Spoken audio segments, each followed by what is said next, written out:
la vidéo si elle vous plaît et si vous êtes nouveau sur la chaîne, n'oubliez pas de vous abonner et d'activer la notification pour ne rater aucune de nos prochaines vidéos.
C'est une première depuis son accession à la magistrature suprême de se rendre en personne dans la grande concession du domaine agro-industriel et présidentiel de Landsele. Un domaine qui comprend un vaste parc recouvrant plusieurs centaines d'hectares conçu à l'origine par le maréchal Mobutu en 1966 comme une ferme présidentielle de production agricole. À sa mise en place, l'idée était de servir de modèle de l'agriculture en Afrique centrale. Daïpen connaîtra ensuite les pires moments de son existence vers les années 1990. Avec l'aide des investisseurs israéliens, le domaine agro-industriel et présidentiel de Landsele essaye tant soit peu de renaître de ses cendres. Un partenariat sera alors signé en 2013 entre le gouvernement et la firme LR Group, société israélienne spécialisée dans l'agriculture et l'agro-industrie, qui s'est engagée à réhabiliter et à faire de Daïpen une unité de production et de commercialisation des produits agroalimentaires. Ce jeudi 14 avril, le site a reçu la visite du chef de l'État Félix Antoine Tshisekedi Tshilombo, qui est venu palper du doigt ce qu'est devenu ce grand géant agropastoral de la RDC. À son arrivée sur le site, le président de la République a été salué par un comité restreint d'accueil constitué des officiels et des responsables de la firme LR Group. Au total, 6 différents sites ont été visités par le garant de la nation. Tout commence ici, sur cette poulette où s'effectue l'élevage des pondeuses qui produisent des œufs frais prêts à la consommation. 2 bâtiments contenant chacun 9460 pondeuses. Ici, tout se fait dans les conditions optimales requises pour un élevage aux normes modernes. Au deuxième site, c'est le couvoir où se fait la conservation des œufs en attendant leur éclosion qui s'effectue généralement dans un délai de 21 jours. Au sein de la filière avicole de Daïpen, le groupe LR l'a éclaté en 2 parties. Il y a côté production avec sa ferme intégrée et le côté agricole qui s'occupe de la production des légumes et fruits ainsi que des plantes aromatiques. Le chef de l'État, sous un soleil de plomb, poursuit sa descente sur cet autre site géant. Il s'agit de la salle de contrôle, irrigation, mais aussi de la chambre froide conçue pour la conservation des espèces après leur récolte. L'expert israélien fournit au président de la République tous les détails possibles liés au fonctionnement de cette méga infrastructure qui a pour vocation première de contribuer substantiellement à améliorer la sécurité alimentaire par l'approvisionnement constant de la ville de Kinshasa en produits vivriers à des prix abordables. Il est certain que les difficultés sont énormes, mais les résultats sont satisfaisants. Et juste après, le cortège du chef de l'État a traversé la chaussée Lumumba pour se rendre de l'autre côté du domaine présidentiel de l'Ancélé où se trouve la mythique stèle et la fameuse pagode chinoise. C'est sur cette autre rive que se trouve l'UAB, l'usine d'aliments pour bétail. Des gigantesques silos, 9 au total, réservés uniquement pour le moulinage des maïs, soja et autres produits qui interviennent dans l'alimentation des bétails. L'usine réhabilitée n'est pas encore inaugurée, mais peut produire jusqu'à 10 tonnes d'aliments pour bétail par heure. Ce tour du propriétaire a permis au chef de l'État de se rendre personnellement compte des conditions de travail de Daïpen et surtout du niveau de spoliation de cet espace public destiné à la culture maraîchère. À son passage sur chaque site, le président de la République a été ovationné par le public et les travailleurs locaux dont la rémunération est en inadéquation avec leur implication dans la chaîne de production. Ils sont au total 380 agents qui ont reçu du chef de l'État la promesse d'améliorer leurs conditions salariales. Commencé vers 14 h, c'est au coucher du soleil au bord du majestueux fleuve Congo que le président de la République a bouclé cette longue visite. C'est dans ce bâtiment, au son de caquettement des volailles, que se trouve l'abattoir. Une chaîne rotative qui part du déplumage à la conservation en passant par le nettoyage et la chaîne de froid où se fait la conservation des poulets destinés à la vente au public. Dans la suite du chef de l'État, il y avait son directeur de cabinet, Guylaine Mboumbouizia, et le conseiller principal au collège planification, agriculture, pêche et élevage, l'ingénieur Ambroise Kazumba Moukinai. Côté gouvernement, il y avait le ministre de la Communication et Médias, porte-parole du gouvernement Patrick Mouyaya Katembwe et son collègue du tourisme Modéron Simba. Plusieurs autres officiels ont accompagné le président de la République, Félix Antoine Tshisekedi Tshilombo, dans ce vaste domaine de l'Ancélé.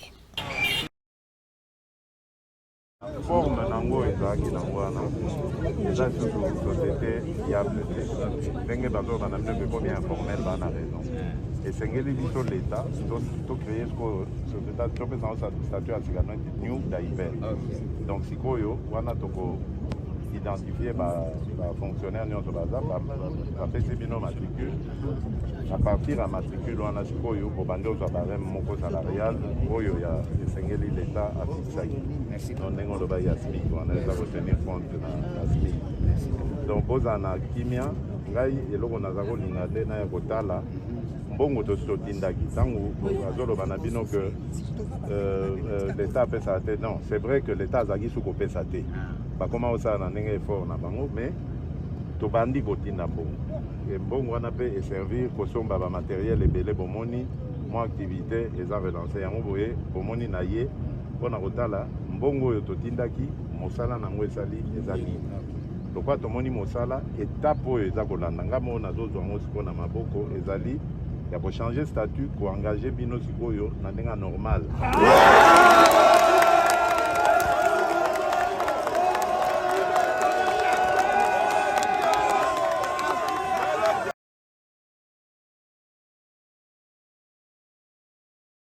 Rien ne se perd, rien ne se crée, tout se transforme. Cette célèbre phrase d'Antoine Lavoisier résume tout le travail, la noble mission que s'assigne la grande usine Kintoko OK Plast de recyclage de bouteilles plastiques.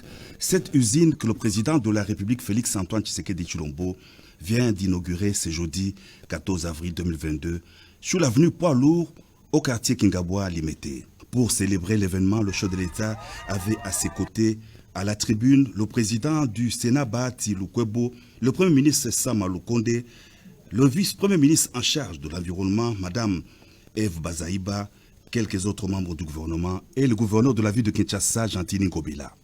Récolter les déchets plastiques, les recycler, les valoriser et en faire une source de revenus et non des nuisances, c'est le schéma auquel procède l'usine Kintoko OK Plast. Le gouverneur de la ville de Kinshasa, Gentini Ngobila, s'en réjouit. Ce schéma s'inscrit dans la lutte que l'hôtel de ville mène dans le cadre de Kinbopeto face à l'envahissement, notamment des déchets plastiques dans les modes de vie des Kinois. Il a salué la conclusion du partenariat public-privé avec l'entreprise OK Plast du groupe Angèle Cosmétique, partenariat qui s'inscrit dans la vision du président de la République prônant le peuple d'abord. 15 millions d'euros, c'est l'enveloppe globale d'investissement de cette usine. La présence du chef de l'État à la cérémonie d'inauguration de Kintoko, entendez Kinshasa Kintoko, est un signal fort du nouvel élan de partenariat public-privé sous son impulsion depuis son avènement à la magistrature suprême, a souligné Mehdi Atié, directeur général de OK Plast, dans son mot de circonstance. Il a exprimé l'engagement de son entreprise à préserver l'environnement, à offrir aux Kinois un cadre de vie sain. L'usine Kintoko OK Plast a la capacité de traitement de 50 tonnes de déchets de bouteilles plastiques par jour. Motif de satisfaction pour la vice-première ministre, ministre en charge de l'environnement et du développement durable Eve Bazaïba. Il s'agit d'un partenariat de taille conclu avec OK Plast du groupe Angèle Cosmétique qui s'avère une des solutions, une alternative efficiente au mécanisme de gestion des déchets plastiques, a-t-elle indiqué. Le président de la République a suivi attentivement les différentes allocutions des circonstances avant de procéder à la coupure du ruban symbolique inaugurant officiellement l'usine Kintoko OK Plast de recyclage de bouteilles plastiques. Le chef de l'État, Félix-Antoine Tshisekedi Tshilombo, a ensuite visité l'usine, une unité de production disposant des machines innovantes de la dernière génération, sous les explications du directeur général de OK Plast. L'usine de Kintoko est la deuxième en Afrique après celle du Nigeria et la première en Afrique centrale.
Israël.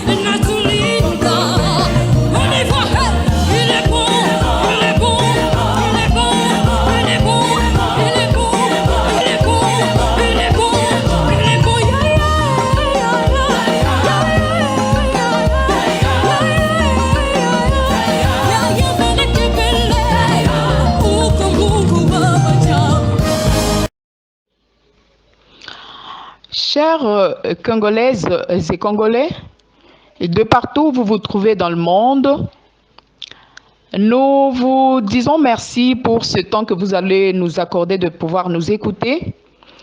Nous voulons juste parler à toute population congolaise de partout où elle se trouve concernant un sujet très éloquent, un sujet qui vient de se passer en République démocratique du Congo.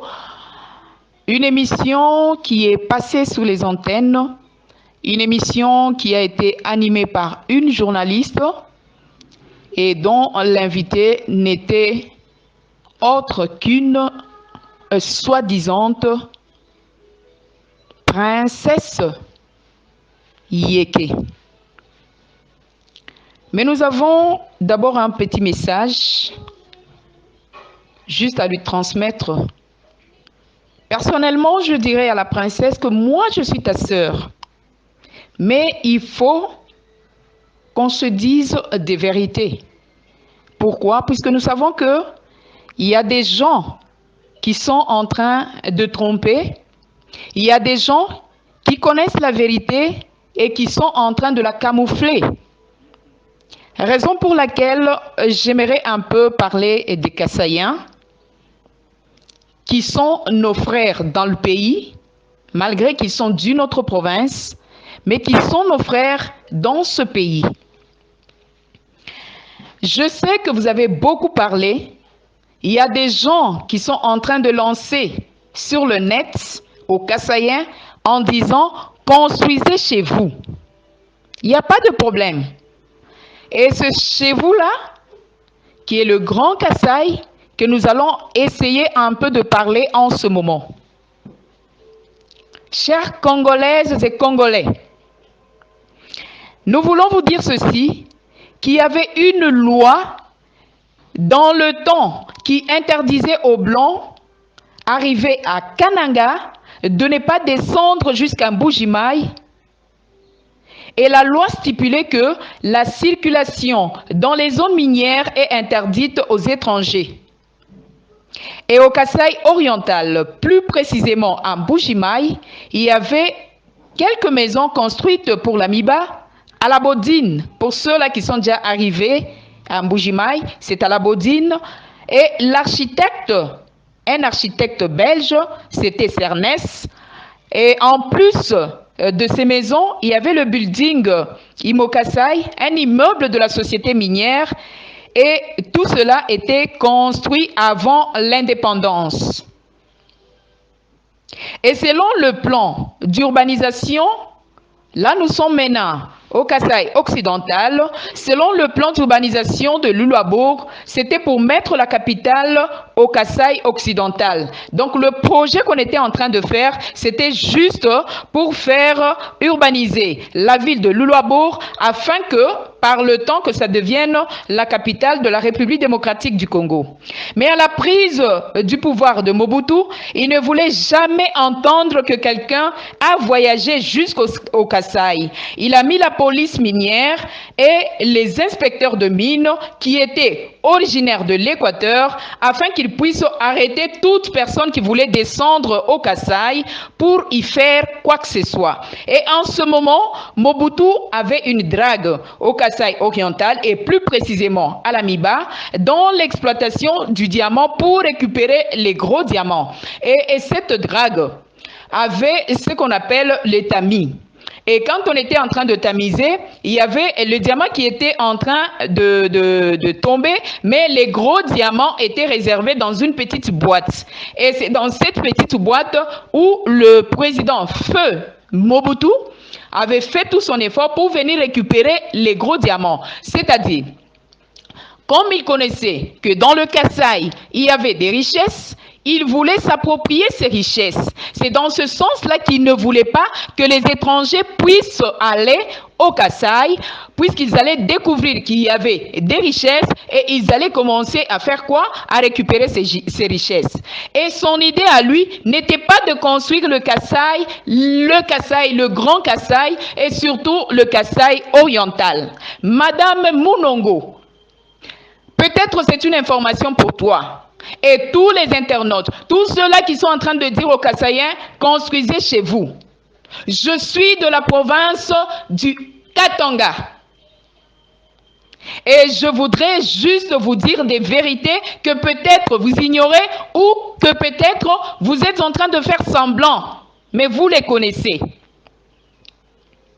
Le Kasaï oriental avait des grands commerçants. Je vais vous donner l'exemple de Fonchi, qui avait payé un avion. Et Mobutu lui exigea la femme que Fonchi devait prendre pour que ce dernier n'aille pas prospérer à Mbujimaï chez lui.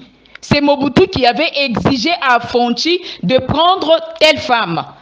Ensuite, il y avait d'autres Baluba qui avaient payé aussi d'autres avions. Le cas de Mukandila Monjimula, le cas de Tchebwe et le cas de Dikengu.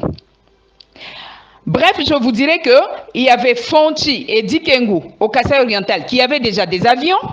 Il y avait Mukandila et Tchebwe au Kasaï occidental qui avaient aussi des avions. Mais en ce temps-là, nous au Katanga, qui était du Katanga qui avait ces avions? Point d'interrogation. Ils ont fait la fierté du Grand Kasaï, ces personnages que je viens de citer.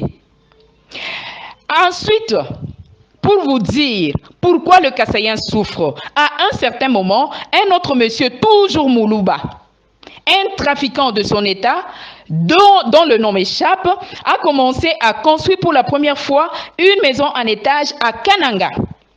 Et Mobutu, ayant appris cette nouvelle, a envoyé des militaires qui l'ont arrêté, manu militari, et l'ont conduit à Kinshasa. Et en ce moment, tout Kassaïen qui voulait construire était arrêté et devait dire là où il a trouvé l'argent pour construire. Je vais vous donner un exemple. Pour ceux-là qui sont dans la capitale, allez à Yolo Sud. Tous les hôtels Kabea Ambassade sur l'avenue Capella, si j'ai bonne mémoire, ont été défendus d'être construits dans le Grand Kasaï. Pourquoi? Puisque les responsables de ces hôtels, c'était des Kassaïens qui voulaient construire au Kasaï, mais avec Mobutu, il a refusé que les Kassaïens puissent construire au Kasaï. Et pour bien les empêcher, pour qu'ils ne puissent pas construire au Kasaï s'ils s'entêtaient, on a fait un effort considérable pour mettre le sac de ciment à Mbujimaï, le fixer sciemment à 50 ou 60 $. Alors que dans les autres provinces, comme Lubumbashi par exemple, c'était entre 8 à 12 $, à Kinshasa entre 9 à 12 $, et à Kananga à 40 $. Le même sac de ciment. À Lubumbashi, ça varie entre 8 et 12 $. À Kinshasa, ça varie entre 9 et 12 $. À Kananga, c'est à 40 $. Et à Mbujimaï, c'est entre 50 et 60 $. Tout ça pour empêcher les Kassaïens de construire chez eux. C'est pourquoi nous exhortons les Kassaïens. Chers Kassaïens, aimez-vous. Nous vous exhortons de vous aimer entre vous, de vous souder, de vous unir et de vous faire un pour aider le pouvoir en place, parce que 3/4 des Congolais avaient juré par leur sang que jamais le Kassaïen dirigera ce pays. Mais le Dieu du ciel nous a tous confondus et cette haine règne encore en nous. Chers Kassaïens, organisez-vous. Peuple kassaïen, organisez-vous. Qu'on ne vous trompe pas, vous êtes intelligents, vous êtes sages, vous êtes débrouillards. Études ou pas, vous vous en sortez partout. Vous faites souvent semblant d'être des imbéciles pour nous faire croire, nous les imbéciles, que c'est vous qui êtes imbéciles. Je vais reprendre. Vous faites souvent semblant d'être imbéciles pour nous faire croire, nous les imbéciles, que c'est vous qui êtes imbéciles. Vous percez là où il y a des murs et vous les traversez, chers Kassaïens. On vous trouve partout dans le monde. Soyez fiers de vous, que personne ne vous trompe. Vous êtes des meilleurs. Ce ne sont que les ingrats qui ne peuvent le reconnaître. Vous ne chassez jamais les gens chez vous, mais on ne vous supporte pas partout parce que vous êtes des têtes bien faites, des têtes en ordinateur. Levez donc vos fronts, s'il vous plaît. Aidez Félix-Antoine Tshisekedi Tshilombo. Que nous le voulions ou pas, il est en train de tracer l'histoire d'un Kassaïen à la tête de la République démocratique du Congo. Vous êtes un peuple dont on n'a pas le droit de douter la paternité. Les véritables de père et de mère, c'est vous qui êtes au centre du pays. Vive le Moulouba, vive le Grand Kasaï, et que nous parlons du Moulouba. Et quand nous parlons du Moulouba, c'est tout celui qui est originaire du Grand Kasaï. Toutes les 5 provinces y compris. Alors revenons à nos moutons. La division des Baluba du Kasaï et du Katanga, c'était juste l'œuvre manipulatrice des Belges. Nous connaissons tout ça et c'était pour détruire ou diviser l'empire Luba. La division des Baluba du Kasaï oriental et ceux du Kasaï occidental, faisant d'eux des Louloua, c'est toujours l'œuvre des Belges. Les Yékés ne sont pas originaires du Katanga. Ce sont des commerçants venus de la Tanzanie et qui ont combattu les Bassanga. Les Bassanga, nous les Bassanga et d'autres peuples trouvés sur place. Qu'on se le dise, les Belges, les Katangais que nous sommes et les gens du gouvernement central à Kin du temps de Kengo Wadondo avaient décidé de détruire le chemin de fer de BCK. Ils avaient décidé de le détruire et de mettre en place Cisaraï. Et avec Cisaraï, les Belges ont enlevé toutes les gares en route pour ne pas développer le Kasaï. D'Ilebo à Kananga, de Kananga à Chimbulu, de Chimbulu à Mweneditu. On a voulu détruire toutes les gares pour que les gens ne puissent pas se retrouver, pour que le Kasaï ne puisse pas aller de l'avant. Et ils ont manipulé pour mettre les gens qui n'étaient pas originaires des provinces, pour les nommer des gouverneurs, afin que ces derniers puissent bien détruire ces provinces, plus particulièrement le Grand Kasaï. Chers frères et sœurs katangais, sachant que c'est le Kasaïen qui avait construit le Katanga en 1906. Les Belges ont pris les Baluba du Kasaï en 1922 et c'est eux qui ont construit le chemin de fer pour arriver jusqu'au Katanga. Sachez-le à partir d'aujourd'hui. Les premières maisons construites au Katanga, ce sont les Kasaïens qui ont construit ces maisons. Vous devez le savoir, qu'on se le dise, qu'on ne se cache pas les voiles. Les Kasaïens étaient envoyés par force en mutation et à la fin des carrières, ils ne sont même pas rémunérés pour rentrer chez eux. Ils se retrouvent presque partout, mais ils se développent partout où ils se retrouvent.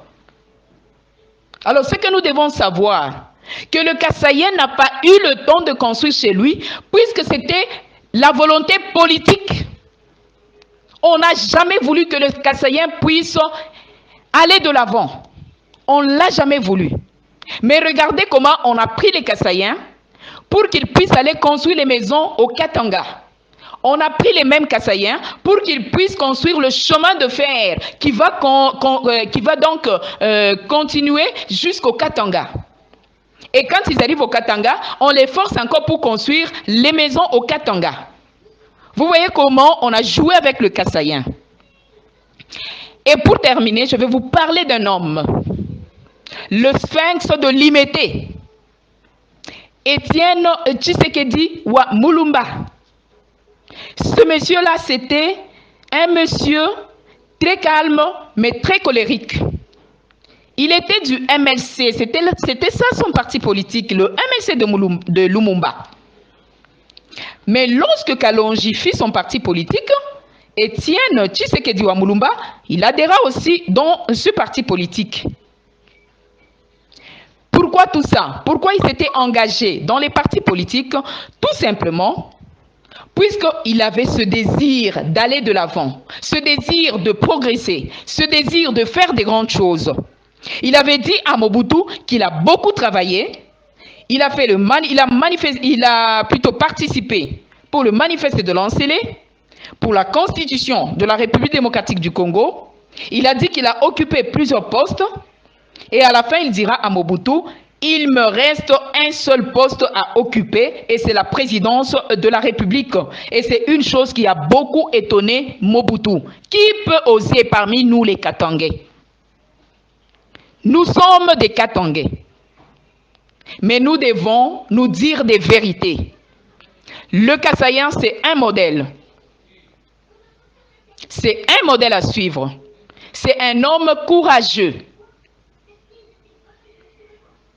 Alors, Madame Munongo, tu es ma sœur, mais je te parlerai aussi de ta tribu. Tu es ma sœur du Katanga, mais je te parlerai de ta tribu, puisque je sais que tu n'es pas congolaise. Ta racine n'est pas dans le Congo. Qu'on se le dise. Je vous remercie.